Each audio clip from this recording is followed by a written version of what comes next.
মার্কিন গোয়েন্দা সূত্রে জানা গেছে, ইরানের ওপর মার্কিন হামলার ফলে তাদের পারমাণবিক কর্মসূচি মাত্র কয়েক মাস পিছিয়ে দিয়েছে।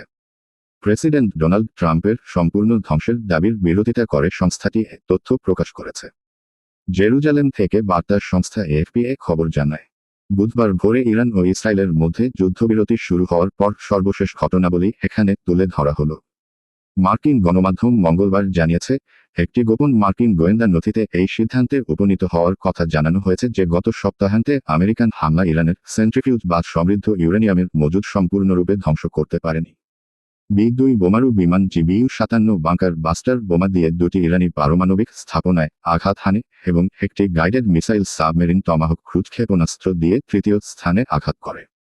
ট্রাম্প প্রথমে বলেছিলেন, হামলাগুলো পারমাণবিক স্থাপনাগুলোকে ধ্বংস করেছে। অন্যদিকে প্রতিরক্ষা মন্ত্রী পিট হেগসেথ বলেছেন, ওয়াশিংটনের বাহিনী ইরানের পারমাণবিক কর্মসূচিকে ধ্বংস করেছে।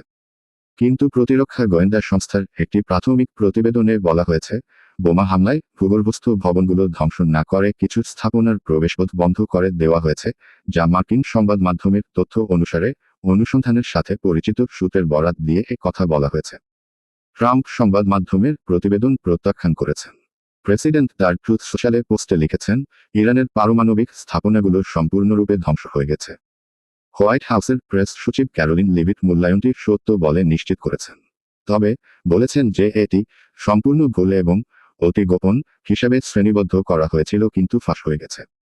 লিভিট এক্সে এক পোস্টে লিখেছেন, এই কথিত মূল্যায়ন ফাঁস হওয়া প্রেসিডেন্ট ট্রাম্পকে হ্যায় করার এবং ইরানের পারমাণবিক কর্মসূচিকে ধ্বংস করার জন্য নিখুঁতভাবে সম্পাদিত মিশন পরিচালনাকারী সাহসী যোদ্ধা পাইলটদের অসম্মান করার একটি স্পষ্ট প্রচেষ্টা। বুধবার ভোরে ইসরায়েল এবং ইরানের মধ্যে মার্কিন প্রস্তাবিত যুদ্ধবিরতি হতে দেখা যাচ্ছে। ইসরায়েলের প্রধানমন্ত্রী বেঞ্জামিন নেতানিয়াহু 12 দিনের এই সংঘাতে ঐতিহাসিক বিজয়কে স্বাগত জানিয়েছেন। জাতির উদ্দেশ্যে দেয়া ভাষণে নেতানিয়াহু ইরানের পারমাণবিক কর্মসূচি পুনর্নির্মাণের যে কোনো প্রচেষ্টা ব্যর্থ করার অঙ্গীকার করেছেন, যা সশস্ত্র বাহিনীর প্রধান লেফটেন্যান্ট জেনারেল ইয়াল জামির বলেছেন, ইসরায়েলি হামলা বছরের পর বছর পিছিয়ে দিয়েছে। ইরানের প্রেসিডেন্ট মাসুদ পেজেশকিয়ান সরকারি সংবাদ সংস্থা IRNA কর্তৃক সম্প্রচারিত এক বার্তায় তার জাতির বিরোচিত প্রতিরোধের প্রশংসা করেছেন। পেজেশকিয়ান বলেন, যতক্ষণ ইসরায়েল তার শর্ত মেনে চলবে ততক্ষণ ইরান যুদ্ধবিরতিকে সম্মান করবে। তিনি বলেন, তেহরান পারমাণবিক শক্তির শান্তিপূর্ণ ব্যবহারের তার বৈধ অধিকার দাবি অব্যাহত রাখবে, তবে আলোচনার টেবিলে সমস্যা সমাধানের জন্য প্রস্তুত। প্রধানমন্ত্রীর কার্যালয় জানিয়েছে যে মঙ্গলবার ট্রাম্প এবং নেতানিয়াহুর মধ্যে ফোনালাপের পর ইসরায়েল ইরানের ওপর আরও হামলা থেকে বিরত ছিল, যদিও এটি একটি রাডার স্থাপনা ধ্বংস করেছে। ট্রাম্প সোমবার রাতে ঘোষিত যুদ্ধবিরতি লঙ্ঘনের জন্য ইরান এবং ইসরায়েল উভয়কেই অভিযুক্ত করেছিলেন। তবে কয়েক ঘণ্টা পরে তিনি এক পোস্টে লিখেছেন যুদ্ধবিরতি কার্যকর হয়েছে। মঙ্গলবার ইরানের রাষ্ট্রীয় গণমাধ্যম জানিয়েছে, যুদ্ধবিরতি কার্যকর হওয়ার আশা করা হচ্ছিল এমন সময়ই ইসরায়েলের দিকে ক্ষেপণাস্ত্রের একটি ঢেউ এসেছিল। ইসরায়েলি জরুরি পরিষেবাগুলো পরে জানিয়েছে, দক্ষিণাঞ্চলীয় শহর বেয়ারশেবাতে ক্ষেপণাস্ত্র হামলায় 4 জন নিহত হয়েছে। যুদ্ধ শুরু হওয়ার পর থেকে ইসরায়েল জুড়ে কমপক্ষে 50টি আঘাতের কথা স্বীকার করা হয়েছে এবং সরকারি পরিসংখ্যান অনুসারে 28 জন নিহত হয়েছে বলে জানা গেছে। ইরানের স্বাস্থ্য মন্ত্রণালয় মঙ্গলবার জানিয়েছে, ইরানের ওপর ইসরায়েলি হামলায় কমপক্ষে 610 জন বেসামরিক লোক নিহত হয়েছে। আঞ্চলিকভাবে ছড়িয়ে পড়ার আশঙ্কা বৃদ্ধি পাওয়ার পর আন্তর্জাতিক সম্প্রদায়ে ইরান ইসরায়েল যুদ্ধবিরতির স্পষ্টতই স্বস্তির নিঃশ্বাস ফেলেছে।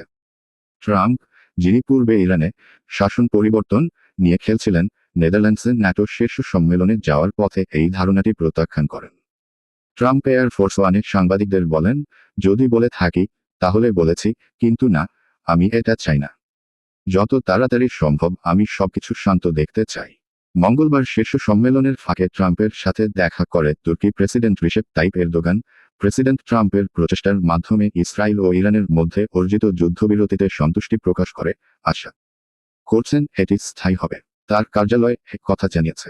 যুদ্ধবিরতিকে স্বাগত জানানো অন্যান্য দেশগুলোর মধ্যে রাশিয়া এবং জার্মানিও রয়েছে।